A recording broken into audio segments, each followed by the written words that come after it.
આજે તો સવારના પોરમાં બસ સ્ટેન્ડે જવું પડ્યું. તો ગુડ મોર્નિંગ ફ્રેન્ડ્સ, કેમ છો બધા? હું છું આપનો પાર્થ મકવાણા અને આપનું સ્વાગત છે મારા ન્યૂ મિની વ્લોગમાં. તો ફ્રેન્ડ્સ, આજે સવારે ઉઠીને પહેલા તો આપણે કરી લીધું ફેસ વોશ, અને ફેસ વોશ કર્યા બાદ આપણે મૂકી દીધું ગરમ પાણી, આપણી જે ડેઈલી રેસીપી વાળું છે એ, અને પછી એ જલ્દી પી લીધું. ને પીધા બાદ આવી ગઈ હતી થોડી ઘણી એનર્જી, એટલે થોડીક એક્સરસાઇઝ કરી અને પછી ત્યારબાદ આપણે ડુબાડી દીધું આપણા મોઢાને ઠંડા બરફવાળા પાણીમાં. પછી ફ્રેશ થઈને પછી કરી લીધા ઘરે દીવાબત્તી કરીને પછી ગયો હું સ્વામિનારાયણ મંદિરે ચાલી રહી હતી આરતી, તો આરતીનો લાભ લીધો અને આરતી બારતી કરીને પછી હું ગયો મારા મમ્મી જોડે મહાદેવના મંદિરે. તો મહાદેવના મંદિરે મેં ને મારી મમ્મીએ કરી લીધી પૂજા, અને પૂજા કરીને પછી હું આવી ગયો ઓફિસે, અને ઓફિસે કરી દીધી પહેલા તો સાફ સફાઈ, કારણ કે આપણે કામની જગ્યા છે એટલે ત્યાં સાફ સફાઈ તો જરૂરી છે. તો સવારના પોરમાં પેલા કરી લીધી સાફ સફાઈ ત્યાં,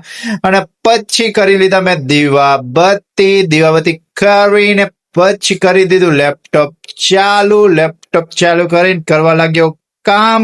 તો પછી એક કામ આવી ગયું હતું બહારનું, તો પછી મારે જવું પડ્યું બપોરના MG રોડ બાજુ, અને પછી ત્યાં કામ બામ પતાવીને પછી રાત્રે હું ગયો હતો ભવનાથ, કારણ કે હમણાં બહુ જ તડકા પડે છે અને ગરમી પણ બહુ જ થાય છે, એટલે ઠંડીનો અહેસાસ લેવા માટે હું પહોંચી ગયો ભવનાથ. અને ભવનાથ મજા કરી અને પછી પાછો આવી ગયો હું ઓફિસે, અને ઓફિસે કરી દીધું પછી આપણું લેપટોપ ચાલુ, અને કરી દીધું જેગ્યુરિક્સ બિઝનેસનું કામ, આપણા બિઝનેસનું કામ ચાલુ.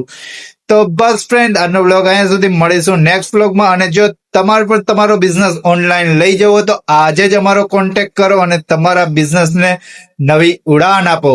તો બસ ફ્રેન્ડ, આજનો વ્લોગ અહીંયા સુધી, મળીશું નેક્સ્ટ વ્લોગમાં. ટાટા બાય.